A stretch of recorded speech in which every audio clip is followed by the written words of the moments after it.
성경에 보면은 감사에 대한 이야기가 참 많이 등장합니다. 그런데 여러분 그거 아세요? 성경에 나오는 감사에 대한 이야기들 중 대부분이 명령으로 되어 있다는 사실. 예를 들면 여호와께 감사하라, 그는 선하시며 그 인자하심이 영원하미로다. 또 범사에 감사하라, 이것이 너희를 향한 하나님의 뜻이다. 왜 하나님은 우리 보고 자꾸만 감사하라고 명령을 내리시는 걸까요? 그것은 이 감사 안에 굉장히 깊은 영적인 의미와 하나님의 계획이 포함되어져 있기 때문에 그래요. 오늘부터 4주 동안 여러분과 함께 성경에 나오는 감사에 대한 이야기를 아주 깊이 좀 나누어 보려고 합니다. 우리 주변에 둘러보면 감사해야 될 일이 굉장히 많죠. 아무리 큰 고난을 당할지라도요, 여러분이 눈만 뜨면은 감사해야 될 조건들은 얼마든지 찾아볼 수가 있습니다. 우리 한사랑교회 안에도 감사해야 될 일들이 굉장히 많이 있는 것 같아요. 이번 여름 동안에 우리 어린이들, 청소년들, 우리 청년들이 정말 여름 행사들을 잘 마쳤습니다. 많은 또 선생님들이 자기도 참 바쁠 텐데 휴가를 내어서 아이들의 수련에 따라가서 아이들을 섬기고 가르치는 일들을 해 주셨어요. 얼마나 감사한지 몰라요. 또 우리 청년들은 비행기를 타고 저기 미얀마까지 가서 그곳에 있는 빈민촌을 찾아 들어가 그곳에 그 가난한 어린 아이들을 돕고 섬기고 가르치고 돌아왔습니다. 또 다른 청년 그룹은 또 비행기를 타고 미국의 뉴욕까지 날아가서 거기에 힐송 처치, 그 다음에 리디머 처치, 브루클린 태버너클 처치 등등의 교회를 탐방하며 새롭게 꿈을 키우는 그런 일들을 하고, 또 뉴욕의 거리에 나아가서 하나님의 말씀을 전하고 또 찬양하고 그런 일들을 하고 돌아왔어요. 또 우리 청년들 안면도에 어린이들을 찾아가서 여름 성경학교를 해주고, 단양에서는 동네 어르신들에게 복음을 전했고요. 또 조치원에서는 농촌교회 목사님을 도와서 동네 선교를 했고요. 인제에서는 청소년들을 위한 집회를 열어주었고요. 남해에 가서는 장애인들과 함께 3박 4일 동안 같이 시간을 보내며 같이 먹고 같이 자고 같이 놀고 같이 대화하는 그러한 일들을 했습니다. 이번 남해 아웃리치는 올해로 20년째 해오는 아주 한사랑교회의 전통 있는 그런 행사죠. 대단하지 않아요? 이 모든 일에 청년들이 함께 움직이고 우리 목사님들, 우리 전사님들이 같이 하나가 되었어요. 우리 선생님들이 얼마나 크게 헌신해 주었는지 몰라요. 진실로 예수 그리스도께서 우리 한사랑교회를 통해서 이렇게 아름다운 일들을 해마다 날마다 이루어 가고 계셔요. 얼마나 감사한지 모르겠어요. 더구나 감사한 거는 올해도 주님께서 우리를 지켜주시고 은혜를 베풀어 주셔서 그 많은 여름 사역에도 불구하고 아이들이 다치거나 교통사고 하나 나지 않고 아주 깔끔하게 마무리가 되었다는 거죠. 여러분 사실 따지고 보면은 사람이 다치거나 죽는 거는 순식간의 일이잖아요. 잠깐의 부주의만으로도 얼마나 큰 사고가 일어나요. 또 누가 나쁜 마음 먹고 덤벼들면은 얼마나 안 좋은 일들이 일어나냔 말이죠. 그런데 우리 교회에 속한 수백 명의 어린이들, 게다가 청소년들, 거기에 중2 학생들까지, 청년들이 해외로 지방으로 차를 타고 돌아다니는데 단 한 건의 불민스러운 사고도 생기지 않냐고 모든 일들이 은혜스럽게 다 맞춰졌다는 거, 정말 기적 같은 일이고요. 정말 우리가 감사해야 되는 일이에요. 그런데 만약 이러한 모든 감사의 조건에도 불구하고 우리가 감사를 하지 않는다면은 우리 안에 무슨 일이 일어나고 있는 걸까요? 우리 고린도후서가 시작되는 부분에 가서 보면은요, 고린도후서에서는 하나님을 그 고린도 교회에게 설명을 하고 소개하는데 이렇게 되어 있습니다. 모든 위로의 하나님. 하나님은 위로의 하나님으로 소개가 되어져 있어요. 당연하죠. 하나님은 우리 아버지시잖아요. 아버지는 그 자녀가 힘들고 어려울 때 그 어깨에 손을 얹고 그 자녀를 품에 품고 그리고 위로해 주시는 분이시죠. 그런데 왜 하나님은 위로의 하나님이셔야만 할까요? 그것은 이 세상에 위로를 받아야 할 사람들이 너무 많기 때문에 그래요. 엊그제 스페인에서 테러 사고가 있었죠. 그래서 많은 사람들이 죽고 또 다쳤습니다. 그 죽은 사람들 중에 보니까 어린 아이도 끼어 있고요. 또 결혼을 해가지고 신혼여행을 스페인으로 왔다가 남편만 죽고 아내가 살아남은 케이스가 있었어요. 여러분, 세상에 위로받아야 될 사람들은 너무나도 많이 있어요. 또 엊그제는 아프리카의 시에라리온에서 산사태가 났는데 마을에 1000명 정도가 매몰이 됐어요. 아마 대부분 죽었겠죠. 여러분, 이 땅에는 위로받아야 할 사람이 많이 있어요. 우리 주변에도 그렇잖아요. 사랑하는 사람을 잃어버리고, 건강을 잃어버리고, 사업이 어려워지고, 직장에서 쫓겨나고, 관계가 깨어지고, 이 세상에 위로받아야 할 하나님의 사람들이 너무나도 많이 있어요. 그래서 이사야서 40장 1절에 보면은 하나님께서 이렇게 말씀하십니다. 너희의 하나님이 이르시되 너희는 위로하라. 내 백성을 위로하라. 하나님은요, 그 초대교회의 그 수많은 성도들을 보셨습니다. 바울과 초기 기독교 성도들은 굉장히 많은 핍박을 받았죠. 성경에 보니까 스데반은 돌에 맞아서 죽었고요, 야고보는 헤롯 왕에게 목베임을 당해서 죽었습니다. 만약에 하나님께서 그렇게 고난당하는 성도들을 보시고서도 그들을 위로하지 아니하시고 그냥 못 본 채 하고 계셨다면 굉장히 많은 사람들이 용기를 잃고 어쩌면 신앙을 잃어버렸을지도 몰라요. 그런데 위로의 하나님께서는 그 사랑하는 백성들, 핍박당하는, 고통당하는 백성들을 위로하여 주셨습니다. 고린도후서 1장 5절에 보면 사도 바울이 이렇게 고백하고 있어요. 그리스도의 고난이 우리에게 넘친 것처럼 우리가 받는 위로도 그리스도로 말미암아 넘치는도다. 하나님은요, 위로의 하나님이셔요. 하나님은 절대로 우리를 홀로 두지 아니하시는 분이셔요.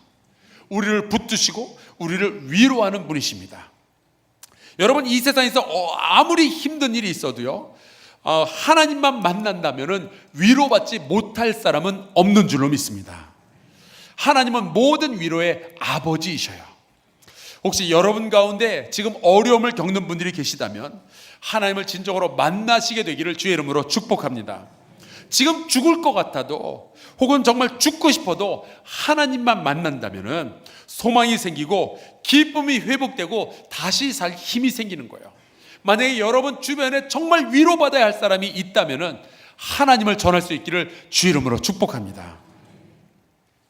자, 그 모든 위로의 하나님을 믿는 바울은 그렇다면 어떤 사역을 감당하기를 원했을까요?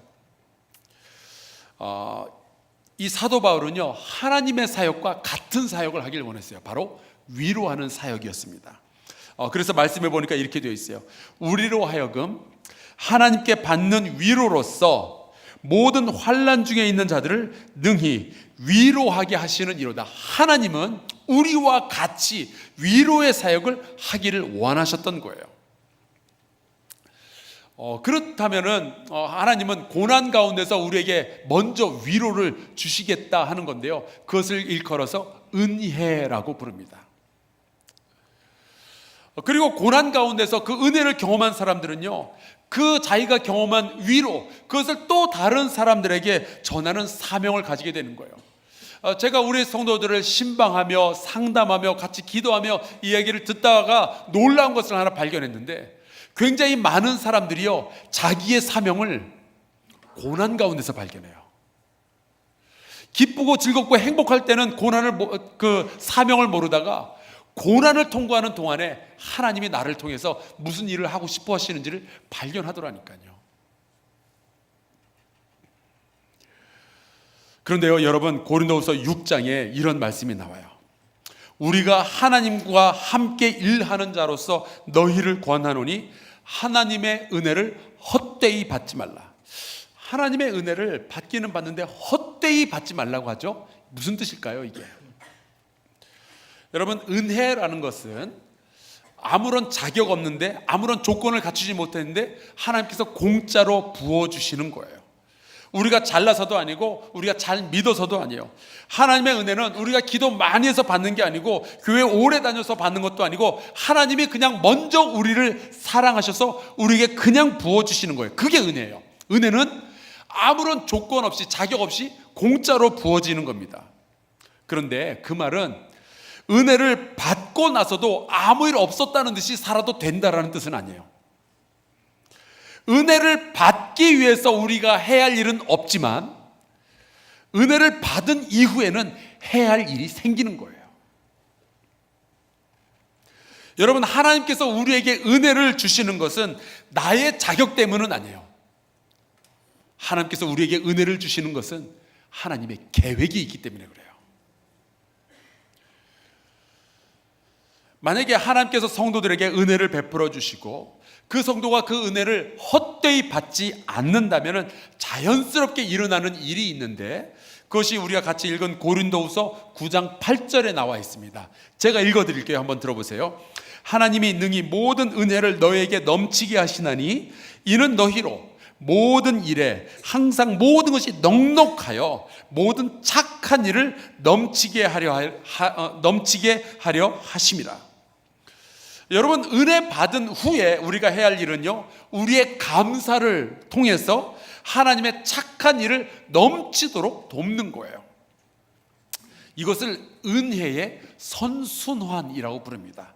혹은 하나님 사역의 거룩한 메커니즘이라고 불러요. 이런 거예요. 하나님의 은혜가 부어지고 성도는 거기에 대해서 감사를 하고요, 이 감사를 통해서 하나님의 위로의 사역이 이어져 나가는 거예요.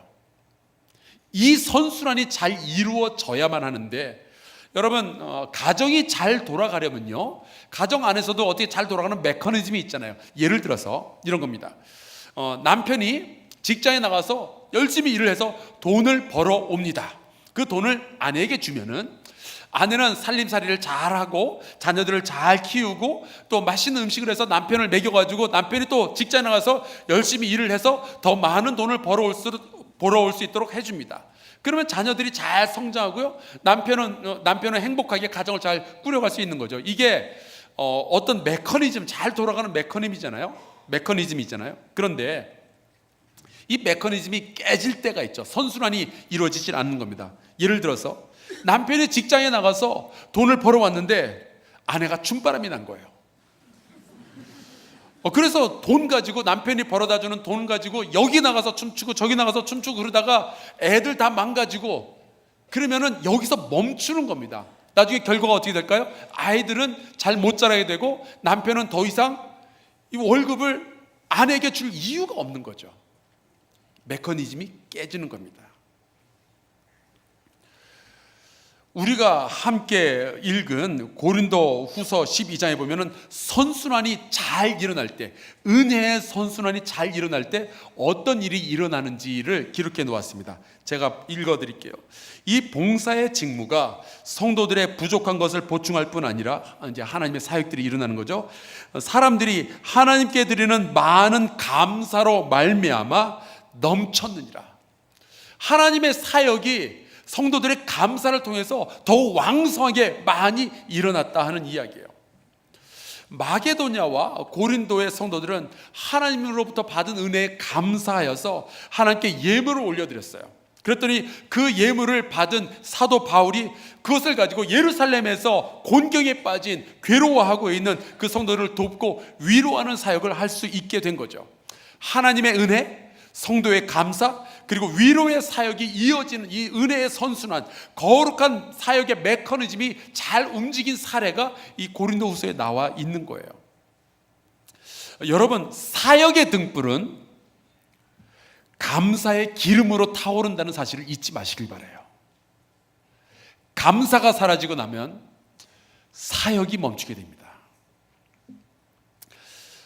문화행동 아트리라는 그 선교 단체가 있어요.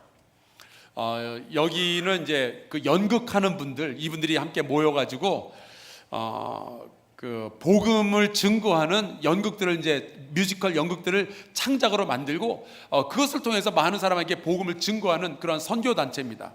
근데 여러분 아시다시피 이 연극하는 분들이 이렇게 생활이 넉넉지가 않잖아요. 그럼에도 사비를 털어가지고 이런 선교 활동을 하는데, 근데 이게 공연을 한번 하려면 굉장히 돈이 많이 들어가고 너무 재정적으로 어려웠대요. 그래서 한 사람 두 사람 이제 부탁을 해가지고 후원자를 얻고, 이 후원자들이 10,000원, 20,000원씩 내는 거 가지고 간신히 운영을 했었는데 어느 순간 그것도 너무 어려워진 거예요. 그런데 어느 한 날 한 후원자가 나타났는데 이분이 그 달에 200만 원을 보내준 거예요. 제가 이 운영자의 간증을 전해 들은 겁니다. 그래서 우리 이 선교 단체에 있는 사람들이 도대체 이 200만 원을 누가 보내줬냐? 고맙다는 이야기를 해야 되겠다. 그래서 찾아보니까 모 교회에 있는 어느 권사님이 보내주신 걸로 기록이 되어 있는 거죠. 그래서 그 권사님을 수소문해서 찾아가지고 감사의 인사를 드리려고 전화를 했답니다. 근데 그 권사님이 하시는 말씀이 저 그런 돈 보낸 적이 없는데요. 아마 동명이인이겠죠. 저는 아닙니다. 저 그런 돈 보낸 적 없습니다. 그렇게 끊더래요. 그래서 이상하다. 그럼 누가 보냈지 이제 궁금해하고 있었는데 그 다음 달에도 보니까 200만 원이 또 들어온 거예요. 그래서 아무리 조사를 해봐도 이분이 맞는 것 같아서 다시 전화를 했습니다. 권사님께서 돈을 보내주시는 게 맞는 것 같다고. 또 이 권사님은 아니라고, 나는 보낸 적이 없다고, 보낸 기억도 없다고. 그랬더니 이 선교단체에서 그러면은 좀 이상하니까 은행에 가서 한번 확인을 해보시는 게 좋겠다고, 우리가 권사님한테 받은 게 맞다고. 그래서 이 권사님이 알았다고 그러고서는 은행에 간 거예요. 가서 확인을 해봤더니 실제로 자기 통장에서 200만 원씩 두 번이 빠져나간 겁니다. 이분이 깜짝 놀라가지고 어떻게 했을까요? 은혜가 좀 충만한 분이면은 계속 보낼 텐데 안 되지. 그러고서는 끊어버렸어요. 더 이상 돈이 나가지 않도록 딱 조치를 해놨습니다. 근데 이분이 생각해보니까 자기가 원하지 않았던 돈 400만 원이 이미 나갔잖아요. 이거를 돌려받아야 될 것 같은데 이거를 어떻게 해야 될지 몰라가지고 같은 교회 기도 많이 하는 친구한테 찾아가서 물어봤습니다. 이런 일이 생겼는데 어떻게 하면 좋으냐? 그랬더니 그 친구가 하는 말이, 이거는 하나님께서 하신 일이 맞다. 그 공연 사역이 귀하니까 그것을 돕기 위해서 하나님께서 너를 통해서 일을 하신 거다. 하나님께서 너를 사용하셔서 선교회를 하셨으니 얼마나 영광되고 감사한 일이냐. 그 400만 원 돌려받을 생각하지 말고 그냥 감사의 기도만 하나님께 올려드려라. 얘기 듣고 보니까 그게 또 맞는 것 같아가지고 이 권사님이 그날 밤에 하나님께 이렇게 기도를 했대요. 하나님, 저를 하나님의 선교 사역에 사용해 주셔서 감사드립니다. 그런데 그 기도하는 가운데 하나님께서 그렇게 물어보시더래요. 너 정말 감사하고 있는 거냐? 그래서 조금 멈칫했지만 그래도 대답을 했습니다. 네, 저를 통해서 하나님의 선교 사업이 이루어지고 복음이 전해졌으니 감사합니다. 그랬더니 하나님께서 그러시더래요. 너 그 일 계속할 수 있니? 그래서 그때부터 이 권사님이 매월 200만 원씩 그 선교단체에 보냈는데 그것을 10년이 넘도록 후원을 해서 그 선교단체가 지금까지도 그 사역을 이어가고 있다는 간증을 들었어요. 성도의 감사가 사역의 등불을 불타오르게 만들었던 거죠. 근데 여러분, 안 좋은 생각일지 모르지만 만약에 하나님의 은혜가 부어지고 있는데 우리가 감사를 멈춘다면은 어떤 일들이 일어나게 될까요? 일단 하나님의 사역이 멈추어지겠죠. 그러면 어떤 일들이 일어나게 될까요? 여러분, 은혜와 감사와 사역을 놓고 보았을 때 하나님은 모든 위로의 하나님이시잖아요. 하나님은 그 위로의 사역을 멈추실 수가 없어요. 또 하나, 하나님은 그 은혜를 부어주시는 것을 멈추시지도 않을 거예요. 다만 감사하지 않는 사람이 있다면요, 사역은 이어나가야 되기 때문에 은혜의 물줄기를 다른 곳으로 바꾸시게 될 거예요. 저는 이 일만큼은 한사람교회에서 일어나지 않았으면 좋겠어요. 감사는 멈추어도 하나님의 사역은 이어져야 되니까 은혜를 다른 사람에게 부어주는 일, 이거는 생각만 해도 끔찍해요. 아주 재미있는 말씀이 오늘 6절 말씀에 나와 있습니다. 적게 심는 자는 적게 거두고 많이 심는 자는 많이 거둔다 하는 거죠. 여러분, 감사를 심으면요, 감사의 열매를 얻게 돼요. 감사를 오늘 작게라도 심어놓으면 나중에 감사해야 될 조건들이 많이 생겨난다라는 뜻이에요. 만약에 우리가 오늘 불평을 심어놓으면요, 시간이 흐르면서 점점 불평해야 될 조건들이 많이 생겨나게 된다라는 뜻입니다. 민수기 14장 28절에 이런 말씀이 있어요. 여호와의 말씀에 내 삶을 두고 맹세하노라. 여러분, 하나님께서 자기의 사심을 두고 맹세하는 일이 그렇게 흔치 않은데 이 말씀에 나와 있어요. 그리고서는 뭐라고 하시는지 알아요? 너희 말이 내 귀에 들린 대로 내가 너희에게 행하리니. 여러분, 우리가 만약에 지금 작게라도 이것저것 불평하게 되면요, 나중에 우리 불평만 거두는 사람이 될 수도 있어요. 큰일 나는 거예요. 나중에 우리 인생이 망가질 수도 있어요. 감사를 멈추고 불평만 하다 보면 정말 큰일 나요.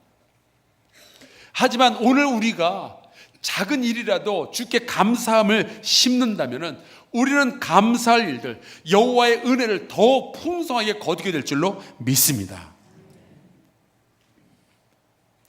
우리가 드리는 감사의 예물들이 있죠. 이것이 모여가지고 사람을 살리고 위로하는 하나님의 사역을 감당할 수가 있게 되는 거예요. 그것이 또한 우리에게 더 많은 감사의 조건이 되고, 거기에 또 감사하면 하나님의 착한 일들이 넘쳐나게 되는 거죠. 이것이 바로 은혜의 선순환이라고 부르는 거예요. 우리가 감사를 멈추면 나의 인생만 망가지는 것이 아니라 하나님의 사역이 도전을 받게 돼요. 그래서 하나님은 은혜 물질을 다른 쪽으로 옮겨가시는 거죠. 하나님의 촛대를 옮긴다는 것이 그런 뜻입니다. 그래서 사도 바울이 오늘 말씀 7절에 이 고린도 교회 성도들을 향해서 이렇게 권고하고 있는 거예요. 인색함으로나 억지로 하지 말지니 하나님은 즐겨내는 자를 사랑하시느니라. 하나님이 돈이 궁하신 분이 아니에요. 다만 하나님의 위로의 사역은 성도의 감사를 통해서 넘치도록 나타나도록 되어 있기 때문에 그렇습니다. 사랑하는 성도 여러분, 사역의 등불, 이것은 감사의 기름으로 불타올라야 돼요. 우리 한사람 교회가 행하는 수많은 사역이 있는데 이 사역을 모두 완전하게 감당하기 위해서는 우리 성도 여러분이 받은 은혜에 감사하는 일들이 있어야 돼요. 성도들에게 부어주신 하나님의 은혜가 있죠. 그 은혜 때문에 우리는 먹고 살잖아요. 그 은혜 때문에 우리 자녀들이 살아가고 있잖아요. 그 은혜 때문에 우리가 하나님의 말씀을 알고, 우리가 그 은혜 때문에 이 자리에 함께 앉아서 예배를 드리고 있잖아요. 그러한 은혜의 넘침에 감사하는 표시들이 이 사도 바울이 일하는 사역의 연료가 되었던 거예요. 우리 한사람 교회의 사역의 모든 연료는 여러분의 감사로부터 시작이 되는 겁니다. 작더라도 매주 매일 하나님의 은혜를 기억하고 하나님께 감사하는 것이 너무나도 소중한 이유예요. 감사라는 것은 단순히 나와 하나님 사이에 있는 그런 이야기를 넘어서서 나의 인생을 살리고 내 주변에 위로받아야 할 사람들의 하나님의 위로를 받도록 하는 사역으로 이어지는 거죠. 그래서 범사에 감사하는 것이 우리를 향한 하나님의 뜻이라고 성경이 분명하게 적고 있는 겁니다. 사랑하는 성도 여러분, 이제 4주 동안 우리가 감사에 대한 이야기를 함께 나눌 텐데요, 그동안 불평 속에서 혹은 게으름 속에서 교만함 속에서 질식되었던 우리의 감사의 영성을 깨워내는 귀한 시간이 될 수 있기를 주의 이름으로 축원합니다. 우리 함께 찬송가 216장 같이 찬양하도록 하겠습니다.